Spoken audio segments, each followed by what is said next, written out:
record to the cloud. Okay. All right. Thank you, everybody, for joining us here today. Like Shannon said, I'm just going to be talking about basically um, the things that you want to consider and how to think about planning and uh, really starting a farm and then making sure that you are um, going to be um, starting practices and using production systems that will work for your business model. So let's see if I can switch the slides. Okay. Um, so yeah, what we're gonna be talking about kind of in order down the line today. Um, what is your farm mission? This is something that you want to think about first and foremost.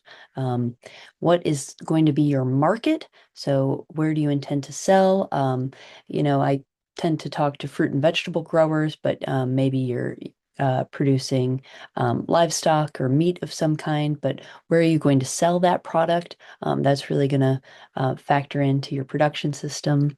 And then what is your scale? How big is your farm? Um, what are you actually going to be growing or producing? And then what are those crops? Or in the case of livestock, what do you need for them to grow or be harvestable? And what is the what potential problems might you encounter? Just thinking about those and sort of being ready to encounter them because they will happen. So, um, I actually was talking to a farmer yesterday, trying to plan a visit out to their farm. And, uh, one thing I realize when I talk to farmers is that there is always more work. Something is always going on. It is not always the thing that you planned to be doing when you got up in the morning or when you made your list. Um, but you sort of always need to have an idea, what are the most critical things that you need to get done in order to be able to harvest your crops. So uh, I guess what I'm really trying to say here is there's always going to be more work than you can realistically get done, but you've got to focus in on those things that are the most critical for you to be able to get that crop, or in the case of livestock, for uh, them to be harvestable.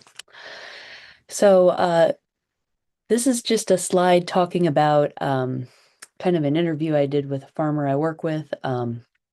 Some of the things I asked him that he wish he would have known before he started his farm. And so this is kind of the response I got from him. So, one huge thing is it's always easier to get rid of the weeds beforehand rather than planting a crop into a weedy field. So, the more you can take care of weeds before you ever plant, the easier it's going to be for you. Um, Knowing what is sold at your local market. So, in the case of this farmer, he's selling at farmers markets. And I think his first year in business, he realized, hey, a lot of the things I'm selling, everybody else is selling.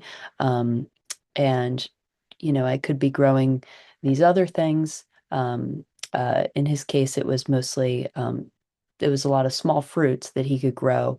And really capitalize on that market because nobody else was competing with him for those. But he didn't know that initially. So, um, planning for some fallow beds and succession planting can actually be kind of tricky as something that he thought. So, um, not always planning 100% of your farm to be in production at a time. It's a good idea to think about having some breaks, and we'll talk a little bit more about that later. And then how much can you really take care of as a single person operation? So for him, he really said that he thought he would max out at a fourth of an acre with just him doing the labor, and a lot of that labor being done not by machines or tractors, but by, by hand. Um, how to interpret and calculate fertilizer. This is definitely an important skill at the beginning if you've never done this before. How irrigation systems work, and we'll talk more about that later. And then how, um, oh, sorry, how to find and buy land, affordable land, not adorable land. So, thinking about, what makes you want to be a farmer, what your mission is, this should really help you shape the design of your farm. So, kind of an example of a mission, um, one type of mission might be, I want to supply healthy foods to my community year round. So, if you're doing that, you know, and you want to produce fresh produce, think about like what your needs are. And in this example, maybe you would need a high tunnel or some kind of structure that would help you be able to produce at least leafy greens even in the winter. Another example would be I want to grow organic crops in an ecologically sustainable way. So, if you want to do that, you may really want to think about your soil fertility and how you're going to be incorporating nutrients into your soil, how you're going to get enough, say, nitrogen for your crops to grow really well, because in organic systems, nutrients can be an expensive and sort of a difficult thing to get to your crops. So you're going to want to think about soil fertility. Okay, so what's your market? Uh, when when you're planning a farm, it's a really good idea to already know who you want your customers to be. So, are you going to be producing a lot of crops and wholesaling them? Do you have a relationship with some kind of wholesale buyer or a broker? Um, or are you trying to sell to maybe high-end restaurants and sell sort of novelty or specialty crops? Um, do you have a farm stand already established? Have you done the research to see if you can have a farm stand on your farm? And then CSAs, these are another good option, especially for smaller and beginning farmers, because they give you some flexibility in terms of you put your basket together for your CSA participants. So some weeks it could be, a little bit leaner than other weeks. Other weeks, if you have a bumper crop, you can put that in the basket. So CSAs can be a really good model for folks. Or are you going to do something like a U-pick? Um, so, in that case, are you going to have people come onto your farm? And if so, think about some of the um, safety issues, but also just um, things you need to think about if you're going to have the public interacting with your farm. And then farmers markets. So, if you are thinking about selling produce or meat or eggs at a farmer's market, it's a really good idea to go visit that market. Figure out what other products they have at the market, figure out if they're accepting new vendors. Um, are they open year round? And those sorts of things. Because the deal with farmers markets is they come in all sorts of shapes and sizes or different models.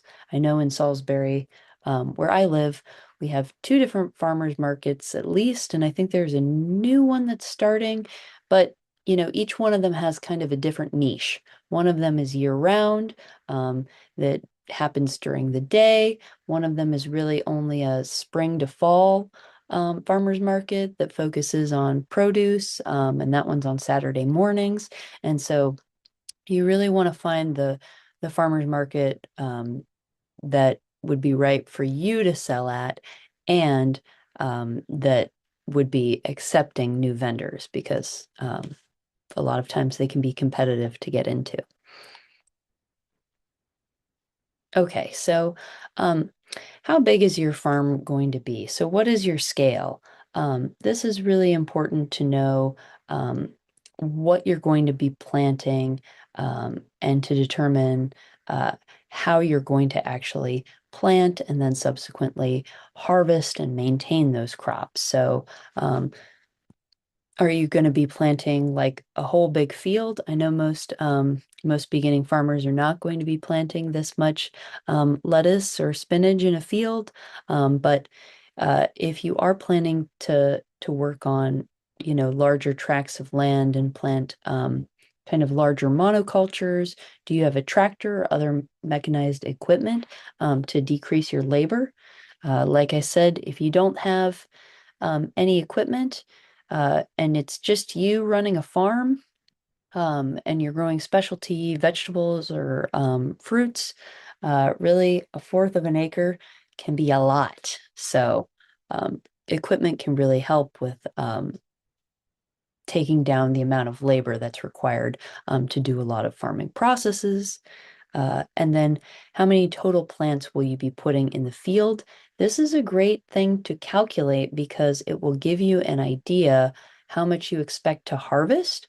Um, and you can even, you know, do some back of the envelope math to figure out, well, if it takes me, X number of um, minutes to harvest this, or, if it takes 30 seconds to harvest, uh, uh, so many heads of lettuce, you can figure out how long it would take to harvest a whole field, but also calculate, if you're going to have a certain amount of produce, is that a reasonable amount to be selling in the market that you plan to sell it at?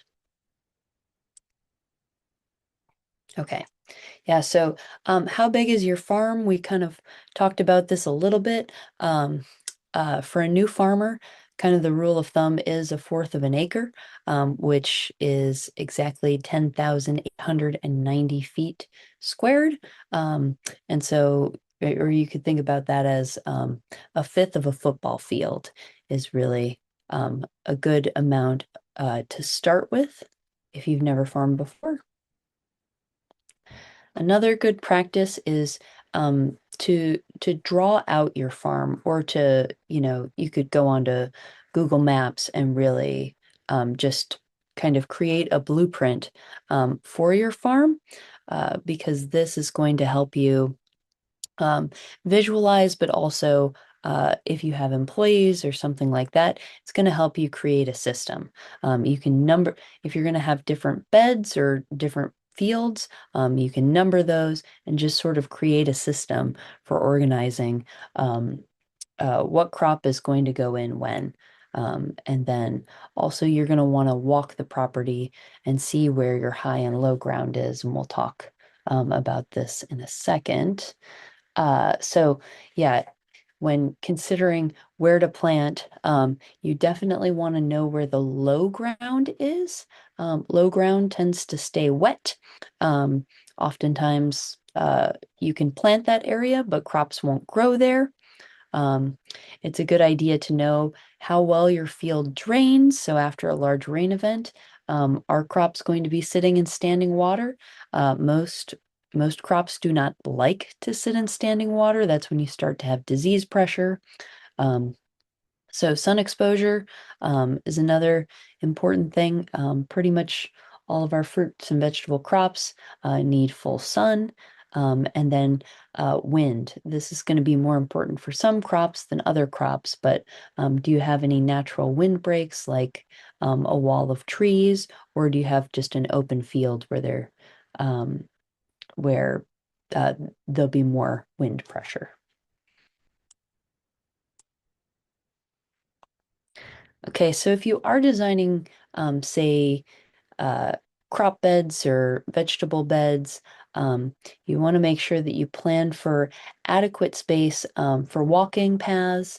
And so if you're using um, uh, if you're using equipment to build these beds or um, just using beds, you probably want to try building up the soil in those beds. That's going to help with drainage, like I just talked about. So if the beds are higher than the area around them, they're not going to sit in water.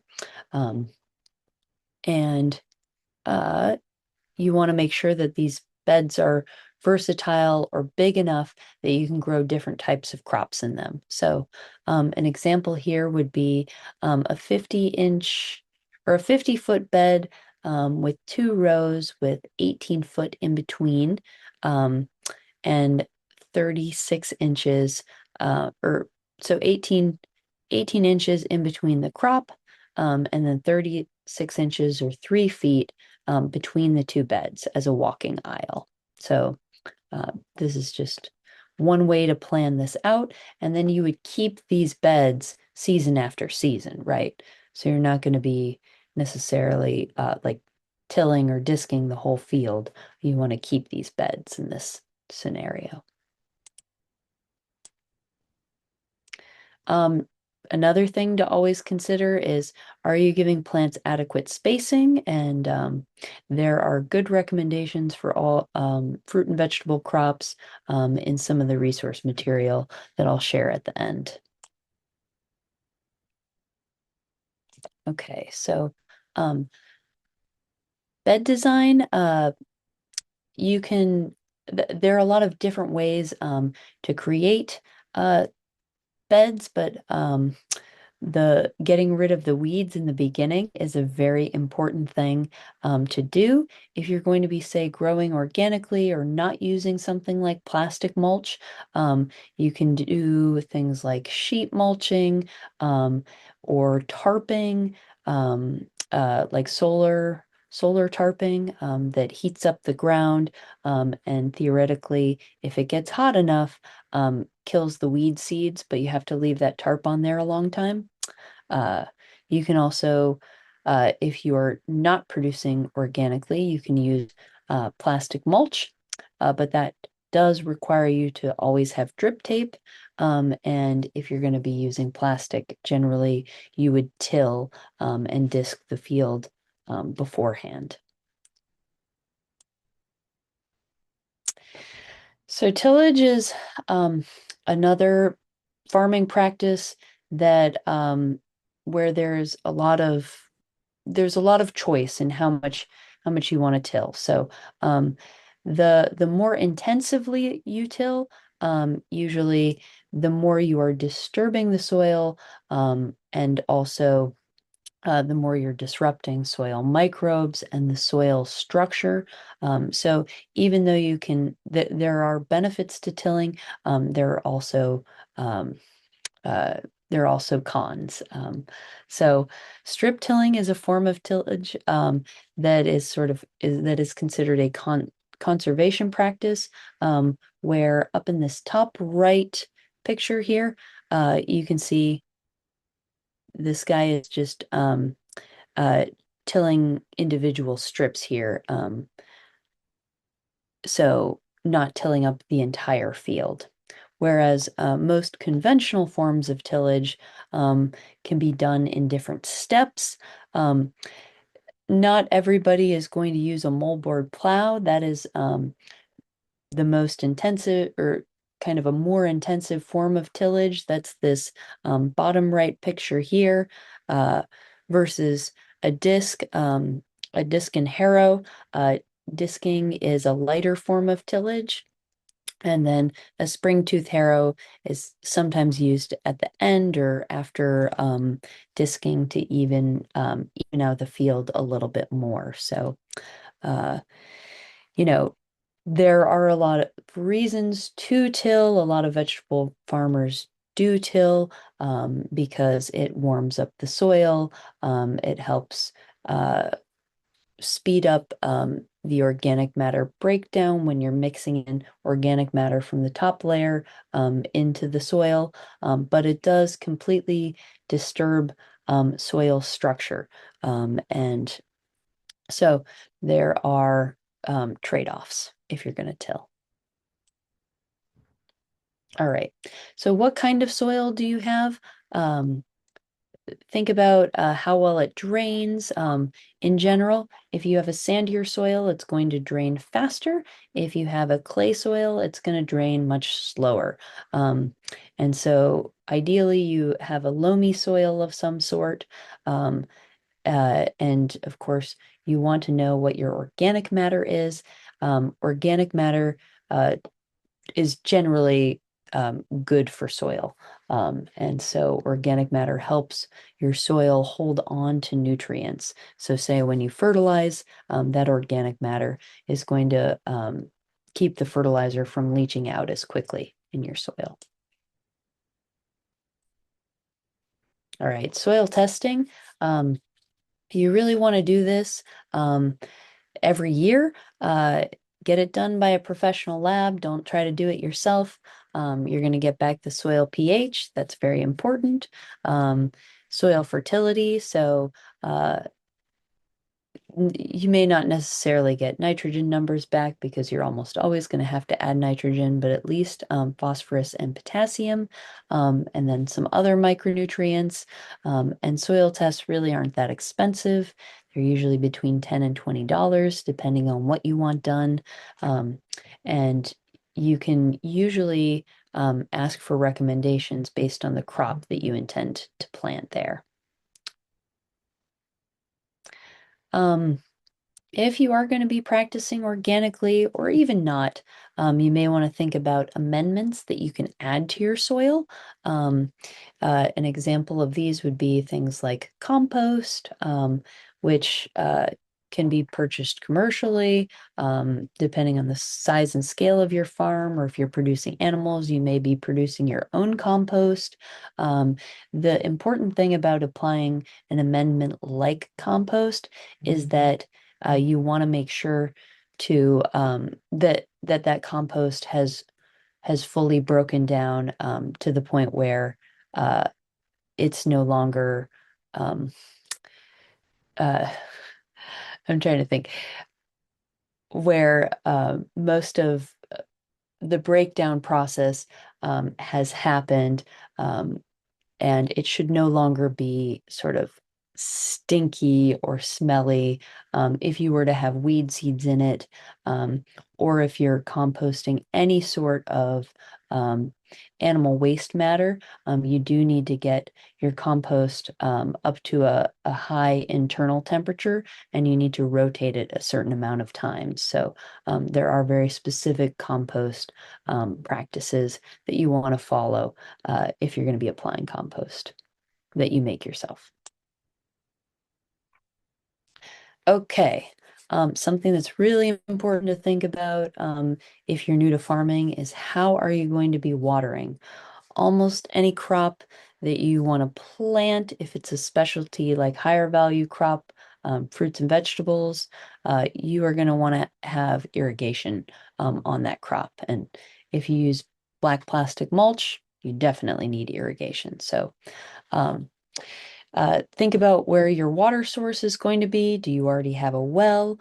You're going to need a pump. You definitely need a filter.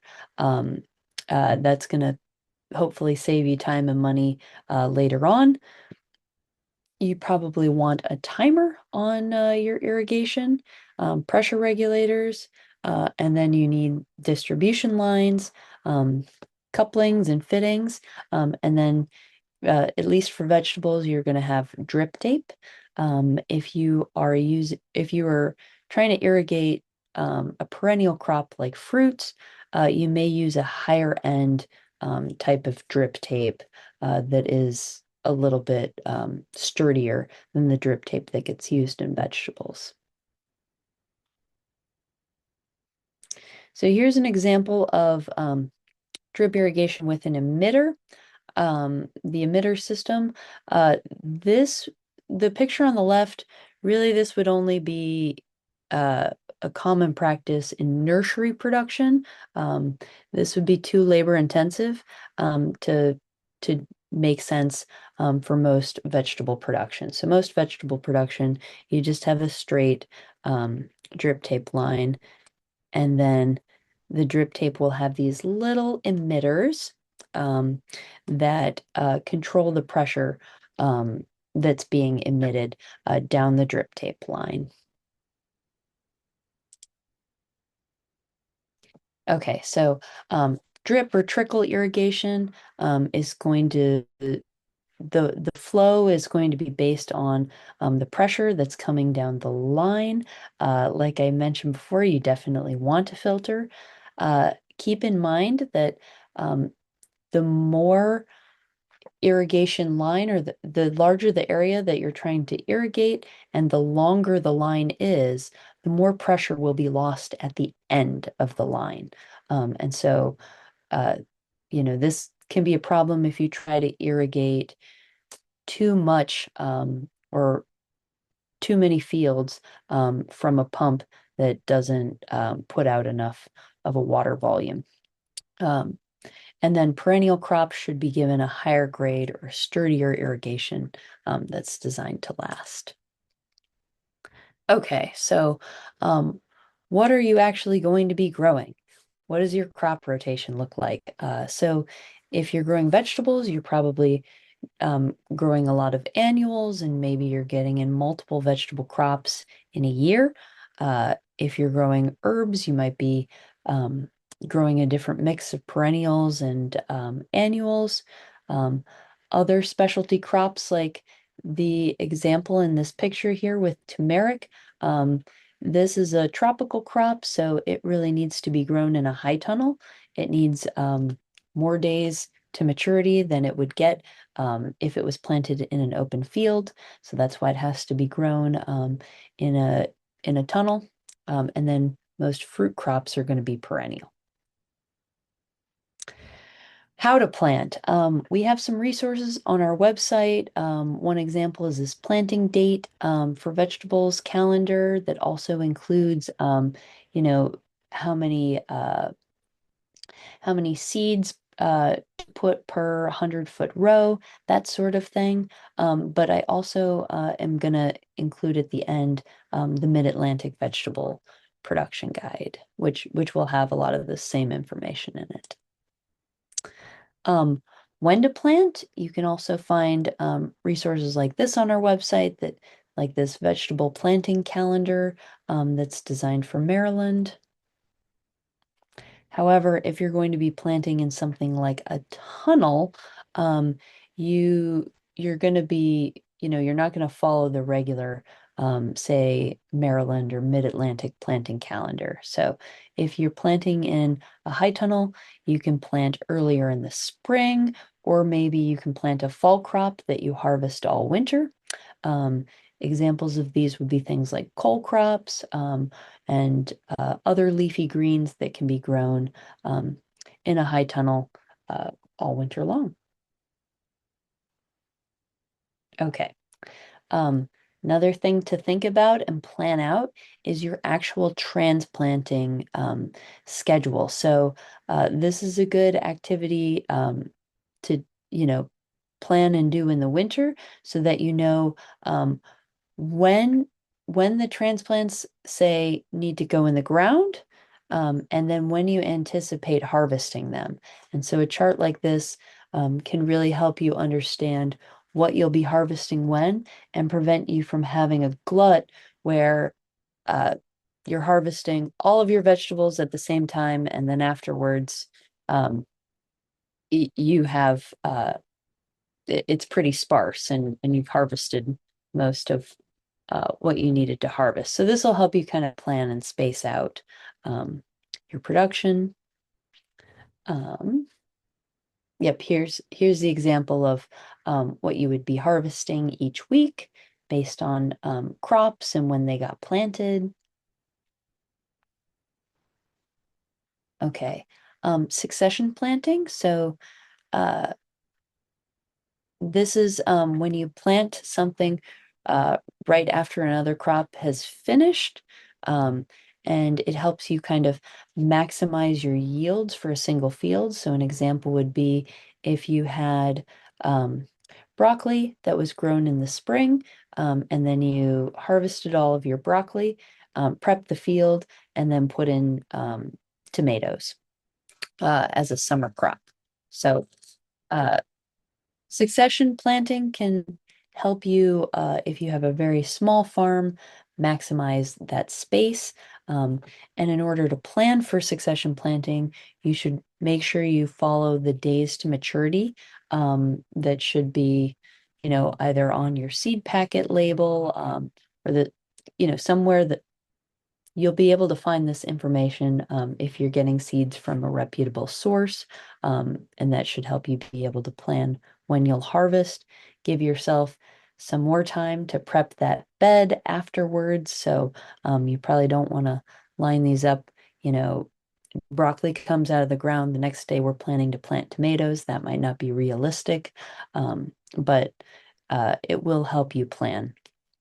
And then another thing you can do as sort of a succession plan is just plan to plant a cover crop. And so in this example, uh, this cover crop was, I think, a mix of vetch and rye, and it made such a thick mulch that basically, like you really couldn't see the bare soil underneath this corn crop that's growing through basically like a weed barrier of cover crops. So that's one way to use and plan a cover crop.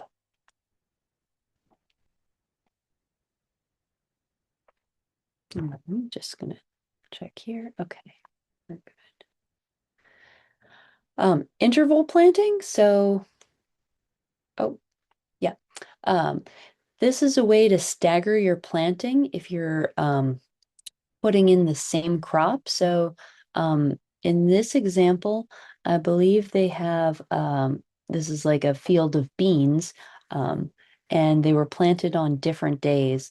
But if you're going to be planting a crop that you harvest just once, the example here could be something like broccoli.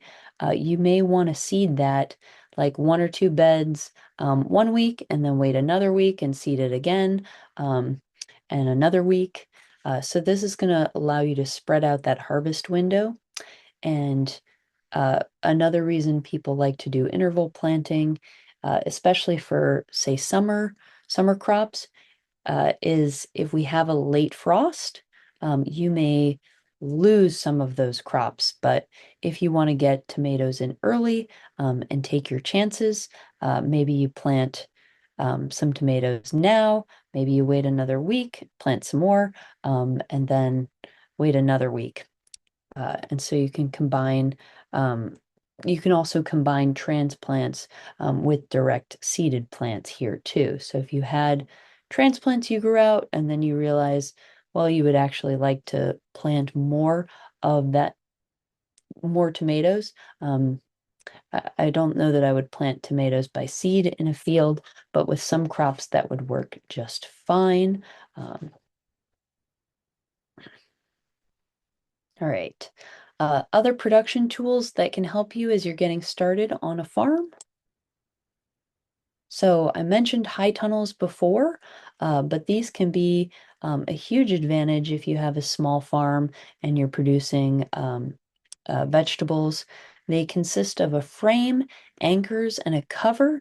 The cover is made of clear plastic, and basically it creates a greenhouse where within the tunnel, usually it's 10 to 15 degrees warmer than in the outside, and provides protection from the elements to these plants. So even if there's a big rain event, the plants are not going to be drenched and sitting in the rainwater. And then it costs a lot less than building a greenhouse. So you see a lot more high tunnels on farms than you see greenhouses because greenhouses are, usually cost prohibitive in terms of, the economics of what you can get out of a greenhouse to sell versus, it doesn't make financial sense. But something like a high tunnel can make economic sense for farmers. Another practice that can help you warm up the space where your crop is growing is using low tunnels. So it's the same principle as a high tunnel, except that, these tunnels you can't walk in because they're a lot closer to the crop and lower to the ground.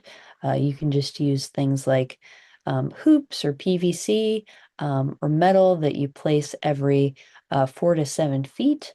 And this is something that gets done for vegetable crops and sometimes strawberries. Another practice that gets used a lot for strawberries are floating row covers, and these also help to increase the temperature underneath them. Uh, they can also help you extend the growing season if you were, say, growing cool season crops or leafy greens, and they can help keep pests out of the crop, which can be a good thing. So they're made of plastic that is semi-translucent. And I know we talked about raised beds. Generally, the way these are created for vegetables is by um, pulling soil with a tractor uh, to to make this raised bed, and then plastic gets put on top if you're doing a vegetable production system.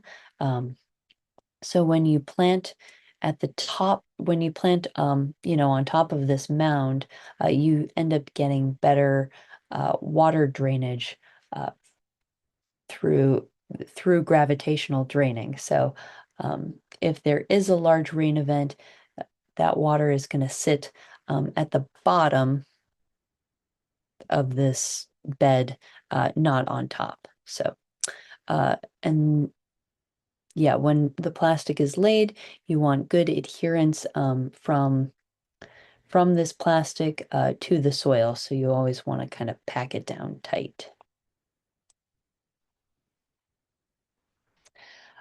So things are going to go wrong, and we'll talk about some of the things that tend to go wrong for on farms that you'll probably run into. So, what problems can you anticipate? These are just a couple of examples of things that could happen on a new farm. So, say you get a late frost and you've already put out tomato plants. Well, hopefully, you've done interval planting and you have more transplants waiting to go out. Another potential problem you could have on a farm would be, say you're growing a big crop of basil, and you suddenly notice that downy mildew is affecting it. That's what this picture is here on the bottom. And then all of a sudden the basil looks too ugly to sell at the farmer's market. So um, then maybe you process it and turn it into pesto. Um, Another example would be you're not able to harvest your crop in the spring soon enough to be able to plant your summer crop. Well, in that case, maybe you can take that field out of production for a little while and grow a summer cover crop like sun hemp, which is this picture here. Sun hemp grows very quickly and provides a lot of biomass, so that could be good for your soil health. So some of the big mistakes that can happen, planting in a wet spot or a low spot, planting uh, too high of a density, ignoring weediness in a field can be a big problem that comes back to bite you later. Uh, yeah, poor spacing. And then there's an example here of iron clogging drip tape. So this is drip tape where the filter, there was either no filter or the filter isn't doing its job. And then all of a sudden the drip tape is clogged because there's so much iron in the water. Okay.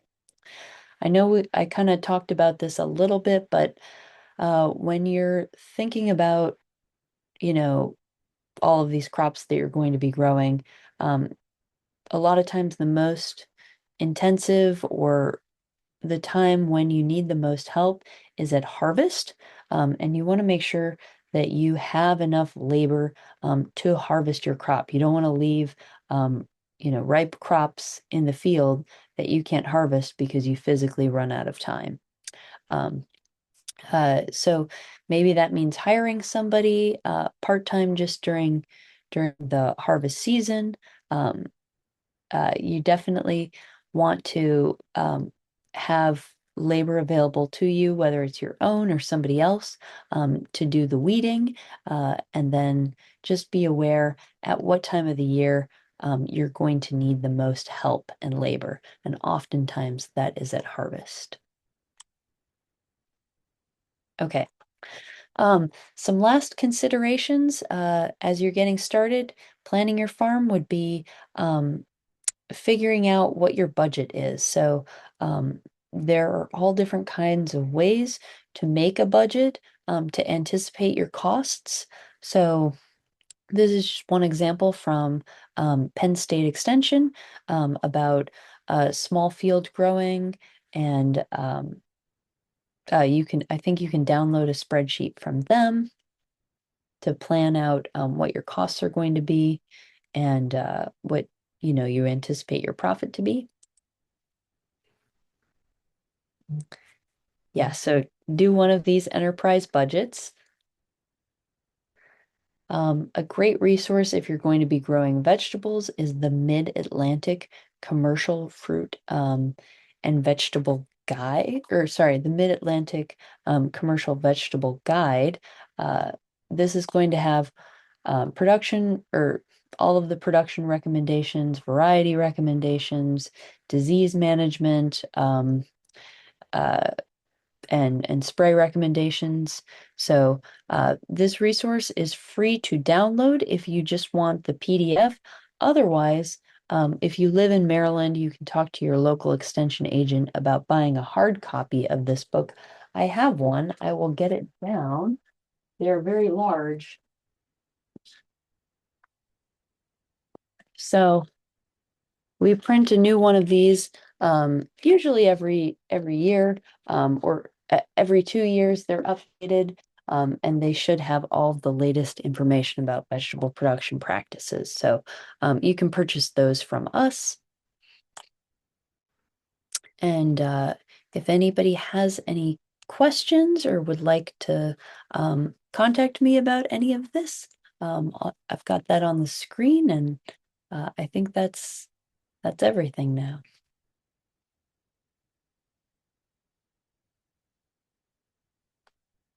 Oh,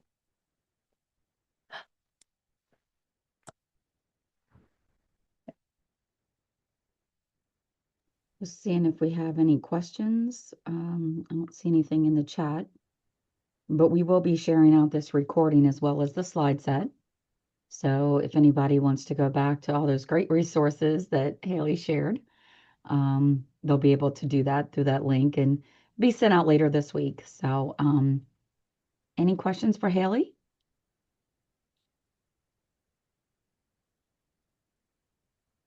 All right. Well, thank you for joining us on your lunch hour this Tuesday. It's great to see you. Wonderfully done, Haley, and appreciate your time today. all right. Thank you guys.